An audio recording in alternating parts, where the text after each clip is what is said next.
ADC সাধারণ নির্বাচনকে সামনে রেখে আগামীকাল সারা রাজ্যে গণনাকে কেন্দ্র করে আগামীকাল সারা রাজ্যে বিএনএসএস এর 163 ধারা বলবৎ করা হয়েছে।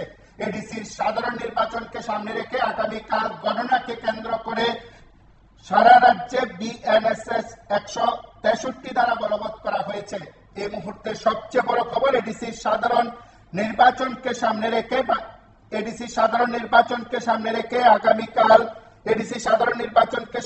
আগামীকাল গণনা উপলক্ষে সারা রাজ্যে বিএনএসএস এর 163 ধারা বলবৎ করা হয়েছে। আপনারা যারা লাইভে রয়েছেন, প্রথম থেকে আমি বলে আসছি যে এই মুহূর্তে রাজ্যের সর্বোচ্চ সেখানে নিরাপত্তা ব্যবস্থাকে জোরদার করা হয়েছিল। রাজ্যের বিভিন্ন জায়গায় সেখানে সংশ্লিষ্ট নির্বাচনী ক্ষেত্রগুলোতে 163 ধারা বলবৎ করা হয়েছে। এই মুহূর্তে সারা রাজ্যে সেখানে নির্বাচনের ফলাফল ঘোষণাকে কেন্দ্র করে বিএনএসএস এর 163 ধারা বলবৎ করা হয়েছে। নমস্কার, কে বলছেন?